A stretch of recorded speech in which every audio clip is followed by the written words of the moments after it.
الشيطان الرجيم بسم الله الرحمن الرحيم الحمد لله رب العالمين الرحمن الرحيم مالك يوم الدين إياك نعبد وإياك نستعين اهدنا الصراط المستقيم صراط الذين أنعمت عليهم غير المغضوب عليهم ولا الضالين آمین۔ سورہ فاتحہ مکی۔ اللہ کے نام سے جو بے انتہا مہربان اور رحم فرمانے والا ہے۔ تعریف اللہ ہی کے لیے ہے جو تمام کائنات کا رب ہے، نہایت مہربان اور رحم فرمانے والا ہے، روز جزا کا مالک ہے۔ ہم تیری عبادت کرتے ہیں اور تجھی سے مدد مانگتے ہیں۔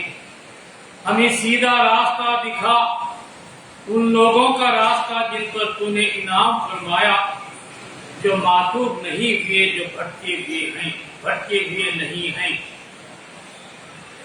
سورہ بقرہ مدنی۔ اللہ کے نام سے جو بے انتہا مہربان اور رحم فرمانے والا۔ الف لام میم، یہ اللہ کی کتاب ہے، اس میں کوئی شک نہیں۔ ہدایت ہے ان پرہیزگار لوگوں کے لیے جو غیب پر ایمان لاتے ہیں، نماز قائم کرتے ہیں، جو رزق ہم نے ان کو دیا ہے اس میں سے خرچ کرتے ہیں، جو کتاب تم پر نازل کی گئی ہے یعنی قرآن اور جو کتابیں تم سے پہلے نازل کی گئی تھی ان سب پر ایمان لاتے ہیں اور آخرت پر یقین رکھتے ہیں۔ ایسے لوگ اپنے رب کی طرف سے رہنمائی پر ہیں اور وہی فلاح پانے والے۔ جن لوگوں نے ان باتوں کو تسلیم کرنے سے انکار کر دیا ان کے لیے یکساں ہے، خواہ تم انہیں خبردار کرو یا نہ کرو، بہرحال وہ ماننے والے نہیں ہیں۔ اللہ نے ان کے دلوں اور ان کے کانوں پر مہر لگا دی ہے اور ان کی آنکھوں پر پردہ پڑ گیا ہے، وہ سخت سزا کے مستحق ہیں۔ بعض لوگ ایسے بھی ہیں جو کہتے ہیں کہ ہم اللہ پر اور آخرت کے دن پر ایمان لائے ہیں، حالانکہ در حقیقت وہ مومن نہیں ہیں۔ وہ اللہ اور ایمان لانے والوں کے ساتھ دھوکہ بازی کر رہے ہیں، مگر دراصل وہ خود اپنے ہی کو دھوکے میں ڈال رہے ہیں اور انہیں اس کا شعور نہیں ہے۔ ان کے دلوں میں ایک بیماری ہے جسے اللہ نے اور زیادہ بڑھا دیا، اور جو جھوٹ وہ بولتے ہیں اس کی پاداش میں ان کے لیے دردناک سزا ہے۔ جب کبھی ان سے کہا گیا کہ زمین میں فساد برپا نہ کرو تو انہوں نے یہی کہا کہ ہم تو اصلاح کرنے والے ہیں۔ خبردار، حقیقت میں یہی لوگ مفسد ہیں مگر انہیں شعور نہیں ہے۔ اور جب ان سے کہا گیا کہ جس طرح دوسرے لوگ ایمان لائے ہیں اسی طرح تم بھی ایمان لاؤ تو انہوں نے یہی جواب دیا کہ کیا ہم بیوقوفوں کی طرح ایمان لائیں؟ خبردار، حقیقت میں تو یہ خود بیوقوف ہے مگر یہ جانتے نہیں ہیں۔ جب یہ اہل ایمان سے ملتے ہیں تو کہتے ہیں کہ ہم ایمان لائے ہیں، اور جب علیحدگی میں اپنے شیطانوں سے ملتے ہیں تو کہتے ہیں کہ اصل میں تو ہم تمہارے ساتھ ہیں اور ان لوگوں سے محض مذاق کر رہے ہیں۔ اللہ ان سے مذاق کر رہا ہے اور ان کی رسی دراز کے جاتا ہے اور یہ اپنی سرکشی میں اندھوں کی طرح بھٹکتے چلے جاتے ہیں۔ یہ وہ لوگ ہیں جنہوں نے ہدایت کے بدلے گمراہی خرید دی ہے، مگر یہ سودا ان کے لیے نفع بخش نہیں ہے اور یہ ہرگز صحیح راستے پر نہیں ہیں۔ ان کی مثال ایسی ہے جیسے ایک شخص نے آگ روشن کی اور جب اس نے سارے ماحول کو روشن کر دیا تو اللہ نے ان کا نور بصارت سلب کر لیا اور انہیں اس حال میں چھوڑ دیا کہ تاریکیوں میں انہیں کچھ نظر نہیں آتا، یہ بہرے ہیں، گونگے ہیں، اندھے ہیں، یہ اب نہ پلٹیں گے۔ یا پھر ان کی مثال یوں سمجھو کہ آسمان سے زور کی بارش ہو رہی ہے اور اس کے ساتھ اندھیری گھٹا اور کڑک اور چمک بھی ہے۔ یہ بجلی کے کڑاکے سن کر اپنی جانوں کے خوف سے کانوں میں انگلیاں آنکھوں سے لیتے ہیں، اور اللہ ان منکرین حق کو ہر طرف سے گھیرے میں لیے ہوئے ہے۔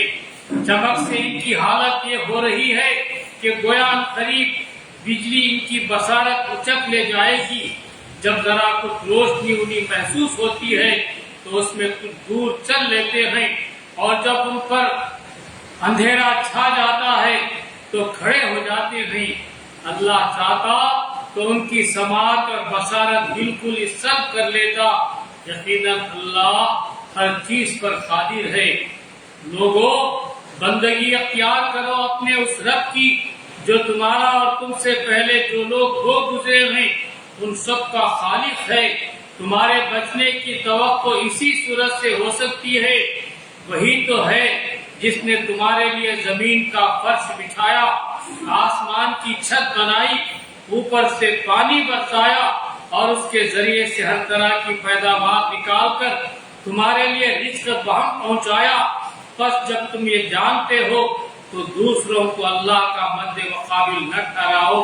اور اگر تمہیں اس امر میں شک ہے کہ کتاب جو ہم نے اپنے بندے پر اتاری ہے یہ ہماری ہے یا نہیں، تو اس کے مانند ایک ہی صورت بنا لاؤ، اپنے سارے ہم نواؤں کو بلا لو، ایک اللہ کو چھوڑ کر باقی جس کی چاہو مدد لے لو۔ اگر تم سچے ہو تو یہ کام کر کے دکھاؤ۔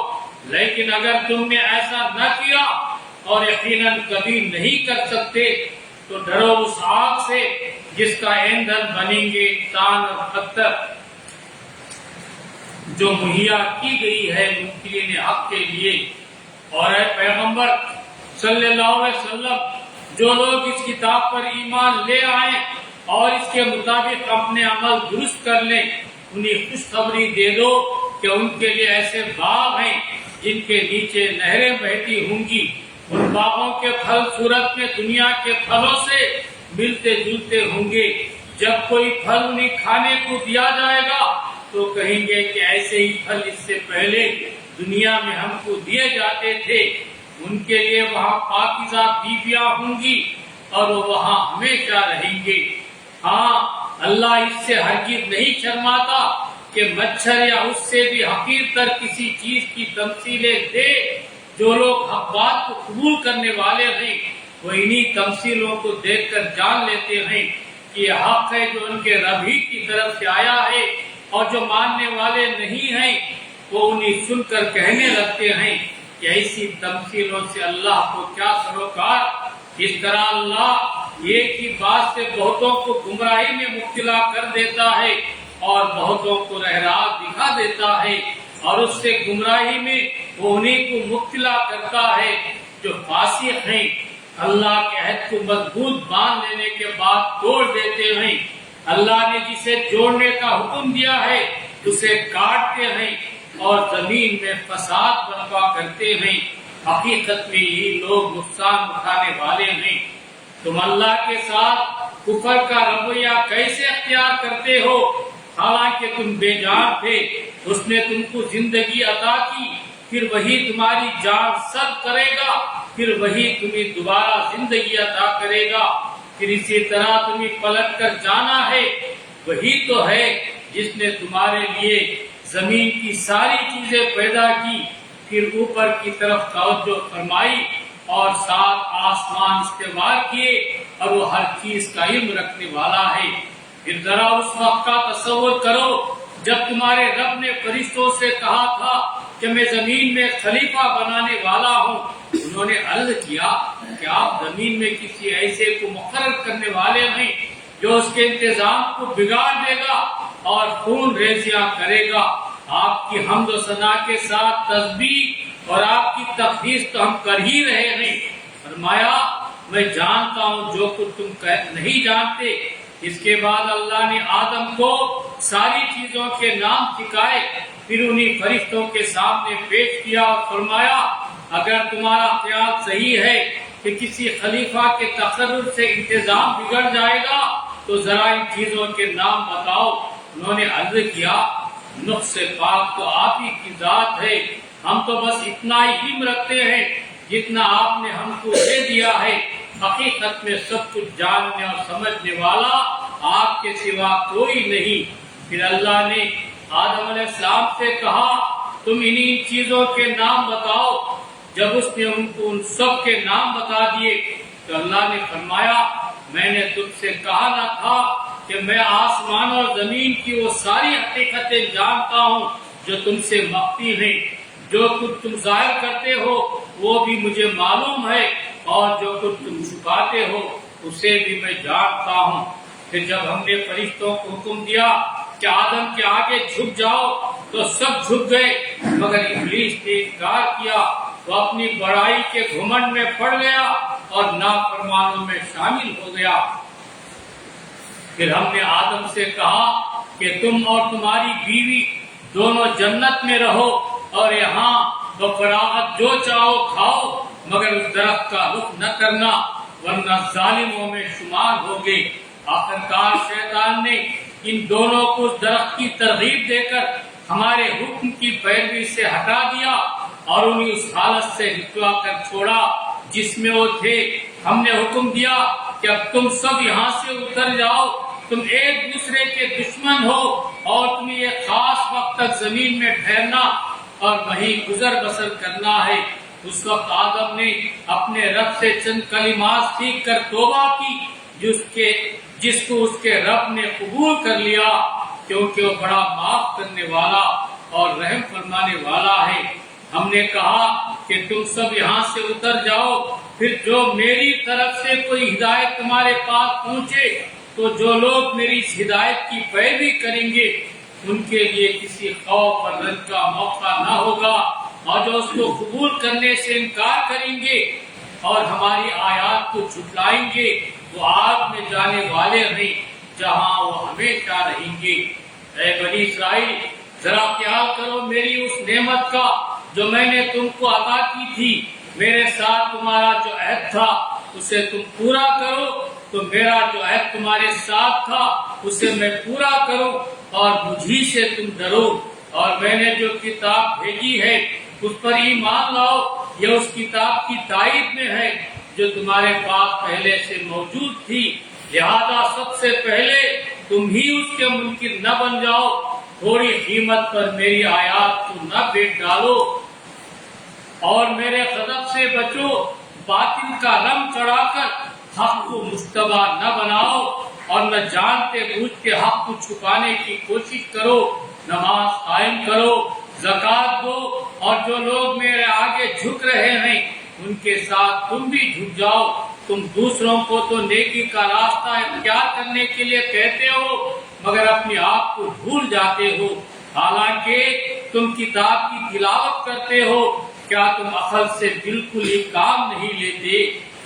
صبر اور نماز سے مدد لو، بے شک نماز ایک سخت مشکل کام ہے مگر ان فرمانبردار بندوں کے لیے مشکل نہیں ہے جو سمجھتے ہیں کہ آخرکار انہیں اپنے رب سے ملنا اور اسی کی طرف پلٹ کر جانا ہے۔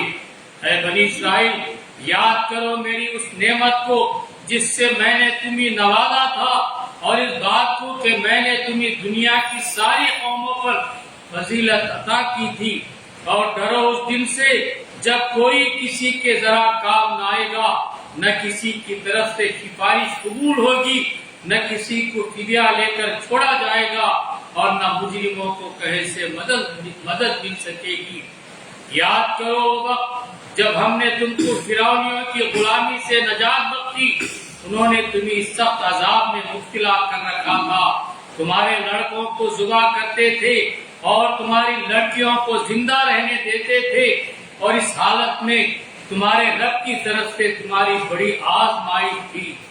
یاد کرو وقت جب ہم نے سمندر پھاڑ کر تمہارے لیے راستہ بنایا، پھر اس میں سے تمہیں بخیریت گزار دیا، پھر وہیں تمہاری آنکھوں کے سامنے فرعونیوں کو غرقاب کیا۔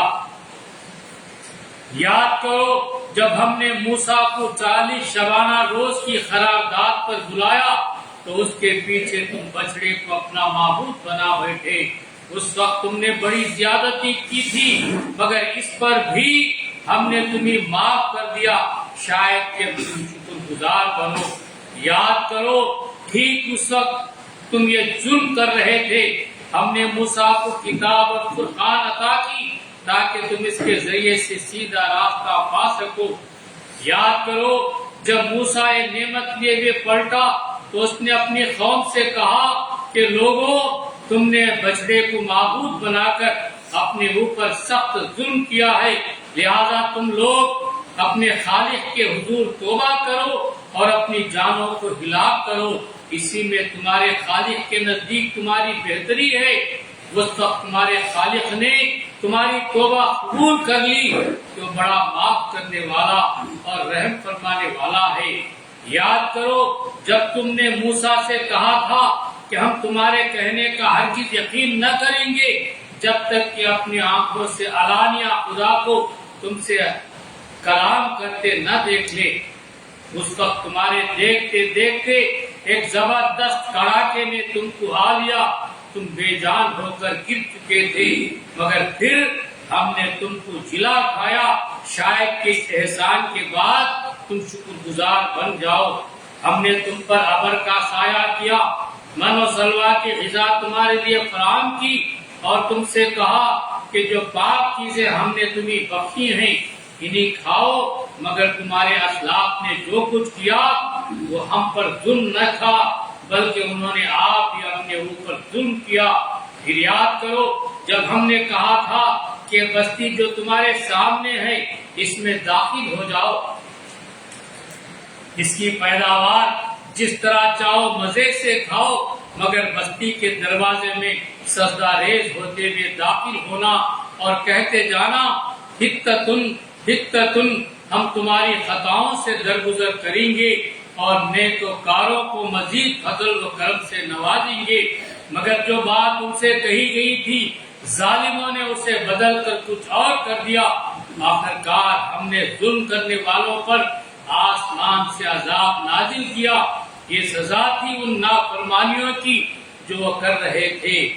یاد کرو جب موسیٰ نے اپنی قوم کے لیے پانی کی دعا کی تو ہم نے کہا کہ فلاں چٹان پر اپنا عصا مارو، چنانچہ اس سے 12 چشمے پھوٹ نکلے اور ہر قبیلے نے جان لیا کہ کون سی جگہ اس کے پانی لینے کی ہے. اس وقت ہدایت کر دی گئی تھی کہ اللہ کا دیا ہوا رزق کھاؤ پیو اور زمین میں فساد نہ پھیلاتے پھرو. یاد کرو جب تم نے کہا تھا کہ اے موسیٰ ہم ایک ہی طرح کے کھانے پر صبر نہیں کر سکتے، اپنے رب سے دعا کرو کہ ہمارے لیے زمین کی پیداوار، ساگ، ترکاری، کھیرا، ککڑی، گیہوں، لہسن، پیاز، دال وغیرہ پیدا کرے.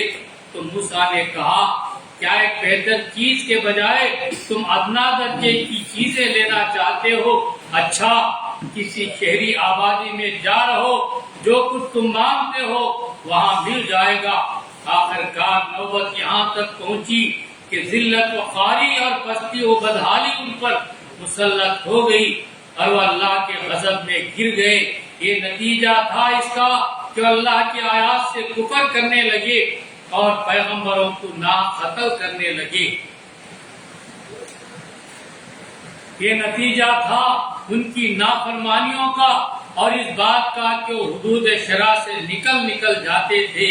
یقین جانو کہ نبی عربی کو ماننے والے ہوں یا یہودی یا عیسائی ہوں یا سابی، جو بھی اللہ اور روز آخر پر ایمان لائے گا اور نیک عمل کرے گا اس کا اجر اس کے رب کے پاس ہے اور اس کے لیے کسی خوف اور رنج کا موقع نہیں.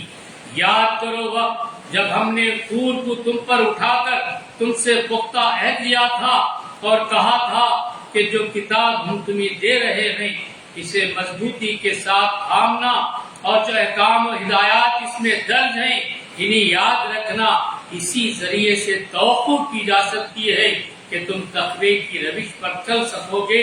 مگر اس کے بعد تم اپنے عہد سے پھر گئے، اس پر بھی اللہ کے فضل اور اس کی رحمت نے تمہارا ساتھ نہ چھوڑا، ورنہ تم کبھی کے تباہ ہو چکے ہوتے۔ پھر تمہیں اپنی قوم کے ان لوگوں کا قصہ تو معلوم ہی ہے جنہوں نے سبت کا قانون توڑا تھا۔ ہم نے انہیں کہہ دیا کہ بندر بن جاؤ اور اس حال میں رہو کہ ہر طرف سے تم پر دھتکار پڑے۔ اس طرح ہم نے ان کے انجام کو زمانے کے لوگوں اور بعد کے آنے والی نسلوں کے لیے عبرت اور ڈرنے والوں کے لیے نصیحت بنا کر چھوڑا۔ پھر وہ واقعہ یاد کرو جب موسیٰ نے اپنی قوم سے کہا کہ اللہ تمہیں ایک گائے ذبح کرنے کا حکم دیتا ہے۔ کہنے لگے کیا تم ہم سے مذاق کرتے ہو؟ موسیٰ نے کہا میں اس سے خدا کی پناہ مانگتا ہوں کہ جاہلوں کی سی باتیں کروں۔ بولے اچھا اپنے رب سے درخواست کرو کہ وہ ہم اس گائے کی کچھ تفصیل بتائے۔ موسیٰ نے کہا اللہ کا ارشاد ہے کہ وہ ایسی گائے ہونی چاہیے جو نہ بوڑھی ہو نہ بچیا بلکہ اوسط عمر کی ہو، لہذا جو حکم دیا جاتا ہے اس کی تعمیل کرو۔ پھر کہنے لگے اپنے رب سے یہ اور پوچھ دو کہ اس کا رنگ کیسا ہو۔ موسیٰ نے کہا وہ فرماتا ہے زرد رنگ کی گائے ہونی چاہیے جس کا رنگ ایسا شوق ہو کہ دیکھنے والوں کا جی خوش ہو جائے۔ پھر بولے اپنے رب سے صاف صاف پوچھ کر بتاؤ کیسی گائے مطلوب ہے، ہم اس کے تعین میں اشتباہ ہو گیا ہے، اللہ نے چاہا تو ہم اس کا پتہ پا لیں گے۔ موسیٰ نے جواب دیا اللہ کہتا ہے کہ وہ ایسی گائے ہے جس سے خدمت نہیں دی جاتی، نہ زمین جوتتی ہے نہ پانی کھینچتی ہے، صحیح سالم اور بے داغ۔ اس پر وہ پکار اٹھے کہ ہاں اب تم نے ٹھیک پتہ بتایا ہے۔ پھر انہوں نے اسے ذبح کیا ورنہ وہ ایسا کرتے معلوم نہ ہوتے تھے۔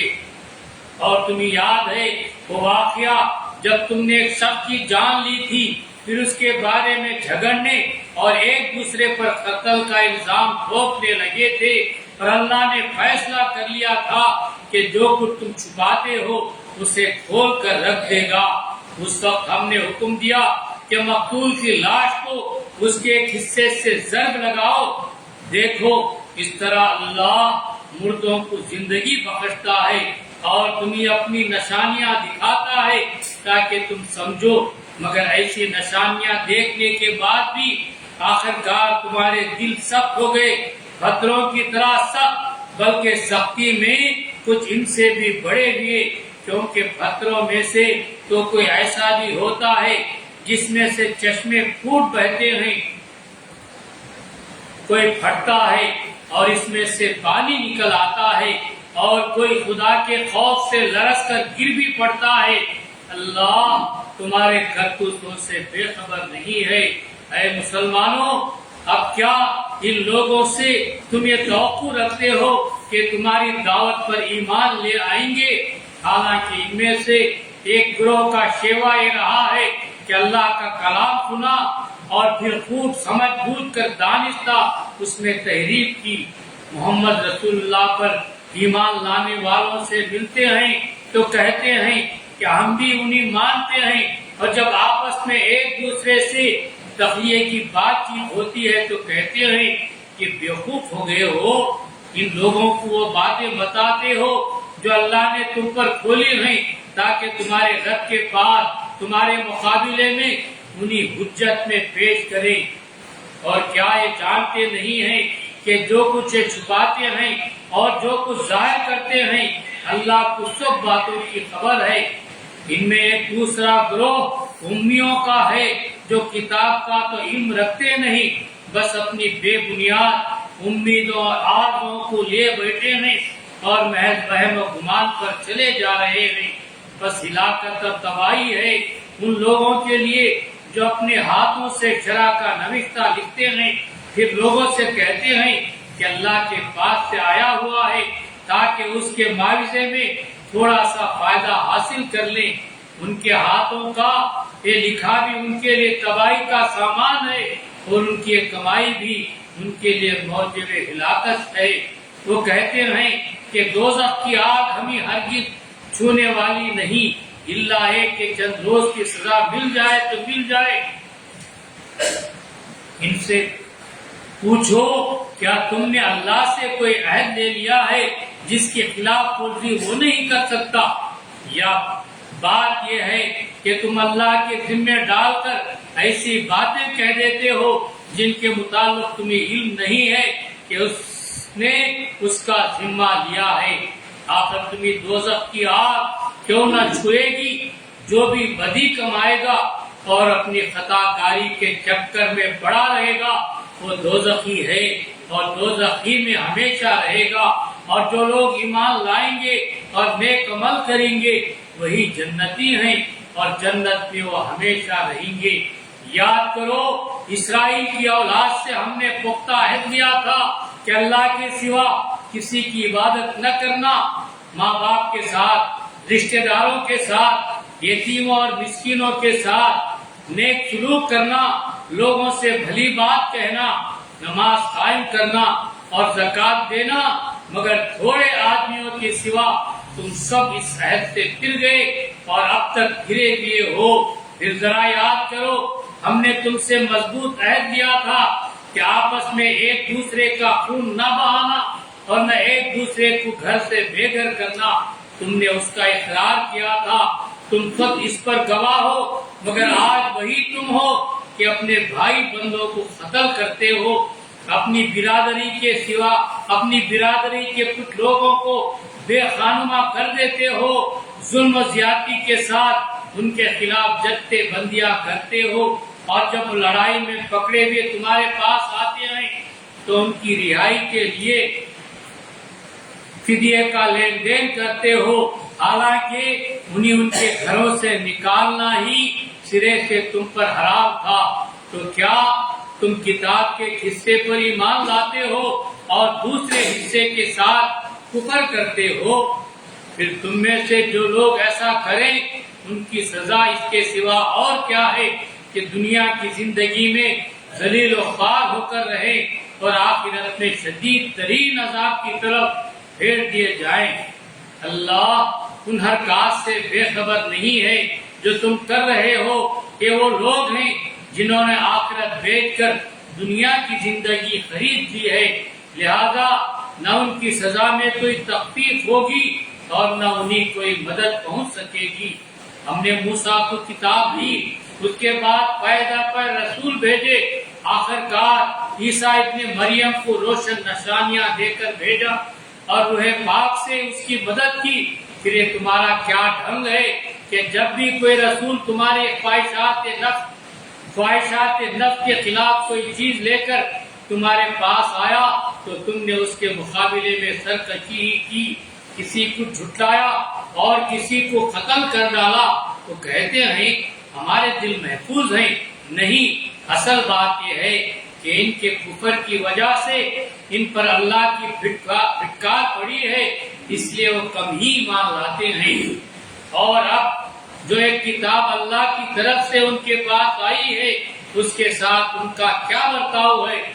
باوجود یہ کہ وہ اس کتاب کی تصدیق کرتی ہے جو ان کے پاس پہلے سے موجود تھی، باوجود یہ کہ اس کی آمد سے پہلے وہ خود کفار کے مقابلے میں فتح و نصرت کی دعائیں مانگا کرتے تھے، مگر جب وہ چیز آ گئی جسے وہ پہچان بھی گئے تو انہوں نے اسے ماننے سے انکار کر دیا۔ خدا کی لعنت ان منکرین پر، کیسا برا ذریعہ ہے جس سے اپنے نفس کی تسلی حاصل کرتے ہیں کہ جو ہدایت اللہ نے نازل کی ہے اس کو قبول کرنے سے صرف اس ضد کے بنا پر انکار کر رہے ہیں کہ اللہ نے اپنے فضل، وحی و رسالت سے اپنے جس بندے کو چاہا نواز دیا، لہذا اب یہ غضب بالائے غضب کے مستحق ہو گئے ہیں، اور ایسے کافروں کے لیے سخت ذلت آمیز سزا مقرر ہے۔ جب ان سے کہا جاتا ہے کہ جو کچھ اللہ نے نازل کیا ہے اس پر ایمان لاؤ تو کہتے ہیں ہم تو صرف اس چیز پر ایمان لاتے ہیں جو ہمارے ہاں یعنی بنی اسرائیل میں اتری ہے، اس دائرے کے باہر جو کچھ آیا ہے اسے ماننے سے وہ انکار کرتے ہیں، حالانکہ وہ حق ہے اور اس تعلیم کی تصدیق و تائید کر رہا ہے جو ان کے ہاں پہلے سے موجود تھی۔ اچھا ان سے کہو اگر تم اس تعلیم ہی پر ایمان رکھنے والے ہو جو تمہارے ہاں آئی تھی تو اس سے پہلے اللہ کے ان پیغمبروں کو جو خود بنی اسرائیل میں پیدا ہوئے تھے کیوں قتل کرتے رہے؟ تمہارے پاس موسیٰ کیسی کیسی روشن نشانیوں کے ساتھ آیا، پھر بھی تم ایسے ظالم تھے کہ اس کے پیٹھ موڑتے ہی بچڑے کو معبود بنا بیٹھے۔ پھر ذرا اس میثاق کو یاد کرو جو دور کو تمہارے اوپر اٹھا کر ہم نے تم سے لیا تھا۔ ہم نے تاکید کی تھی کہ جو ہدایت ہم دے رہے ہیں ان کی سختی کے ساتھ پابندی کرو اور کان لگا کر سنو۔ تمہارے اسلاف نے کہا کہ ہم نے سن لیا مگر مانیں گے نہیں، اور ان کی باطل پرستی کا یہ حال تھا کہ دلوں میں ان کے بچڑا ہی بسا ہوا تھا۔ کہو اگر تم مومن ہو تو یہ عجیب ایمان ہے جو ایسی بری حرکات کا تمہیں حکم دیتا ہے۔ ان سے کہو اگر واقعی اللہ کے نزدیک آخرت کا گھر تمام انسانوں کو چھوڑ کر صرف تمہارے ہی لیے مخصوص ہے تب تو تمہیں چاہیے کہ موت کی تمنا کرو۔ اگر تم اپنے اس خیال میں سچے ہو یقین جانو کہ کبھی اس کی تمنا نہ کریں گے، اس لیے کہ اپنے ہاتھوں جو کچھ کما کر انہوں نے وہاں بھیجا ہے اس کا اقتضا یہی ہے کہ یہ وہاں جانے کی تمنا نہ کریں۔ اللہ ان ظالموں کے حال سے خوب واقف ہے، تم انہیں سب سے بڑھ کر جینے کا حریص پاؤ گے، حتیٰ کہ اس معاملے میں مشرکوں سے بھی بڑے بھی ہیں۔ ان میں سے ایک شخص یہ چاہتا ہے کہ کسی طرح 1000 برس جیے، حالانکہ لمبی عمر بہرحال اسے عذاب سے تو دور نہیں پھینک سکتی۔ جیسے کچھ اعمال یہ کر رہے ہیں اللہ تو انہیں دیکھ ہی رہا ہے۔ ان سے کہو جو کوئی جبرائیل سے عداوت رکھتا ہو اسے معلوم ہونا چاہیے کہ جبرائیل نے اللہ کے اذن سے یہ قرآن تمہارے قلب پر نازل کیا ہے جو پہلے آئی ہوئی کتابوں کی تصدیق و تائید کرتا ہے اور ایمان لانے والوں کے لیے ہدایت اور کامیابی کی بشارت بن کر آیا ہے۔ اگر جبرائیل سے ان کی عداوت کا سبب یہی ہے تو کہہ دو کہ جو اللہ اور اس کے فرشتوں اور اس کے رسولوں اور جبرائیل اور میکائیل کے دشمن ہیں، اللہ ان کافروں کا دشمن ہے۔ ہم نے تمہاری طرف ایسی آیات نازل کی ہیں جو صاف صاف حق کا اظہار کرنے والی ہیں، اور ان کی پیروی سے صرف وہی لوگ انکار کرتے ہیں جو فاسق ہیں۔ کیا ہمیشہ ایسا ہی نہیں ہوتا رہا ہے کہ جب انہوں نے کوئی عہد کیا تو ان میں سے ایک نہ ایک گروہ نے اسے ضرور ہی بالائے طاق رکھ دیا؟ بلکہ ان میں سے اکثر ایسے ہی ہیں جو سچے دل سے ایمان نہیں لاتے، اور جب ان کے پاس اللہ کی طرف سے کوئی رسول اس کتاب کی تصدیق و تائید کرتا ہوا آیا جو ان کے ہاں پہلے سے موجود تھی تو ان اہل کتاب میں سے ایک گروہ نے کتاب اللہ کو اس طرح پسے پٹ ڈالا گویا کہ وہ کچھ جانتے ہی نہیں، اور لگے ان چیزوں کی پیروی کرنے جو شیاطین سلیمان کی سلطنت کا نام لے کر پیش کیا کرتے تھے۔ حالانکہ سلیمان نے کبھی کفر نہیں کیا، کفر کے مرتکب تو شیاطین تھے جو لوگوں کو جادوگری کی تعلیم دیتے تھے۔ وہ پیچھے پڑے اس چیز کے جو بابل میں 2 فرشتوں ہاروت و ماروت پر نازل کی گئی تھی۔ حالانکہ وہ فرشتے جب بھی کسی کو اس کی تعلیم دیتے تھے تو پہلے صاف طور پر متنبہ کر دیا کرتے تھے کہ دیکھو ہم محض ایک آزمائش ہیں، تو کفر میں مبتلا نہ ہو۔ پھر بھی یہ لوگ ان سے وہ چیز سیکھتے تھے جس سے شوہر اور بیوی میں جدائی ڈال دے۔ ظاہر تھا کہ اذن الہی کے بغیر وہ اس ذریعے سے کسی کو بھی ضرر نہ پہنچا سکتے تھے، مگر اس کے باوجود وہ ایسی چیز سیکھتے تھے جو خود ان کے لیے نفع بخش نہیں بلکہ نقصان دہ تھی، اور انہیں خوب معلوم تھا کہ جو اس چیز کا خریدار بنا اس کے لیے آخرت میں کوئی حصہ نہیں۔ کتنی بری متاع تھی جس کے بدلے انہوں نے اپنی جانوں کو بیچ ڈالا۔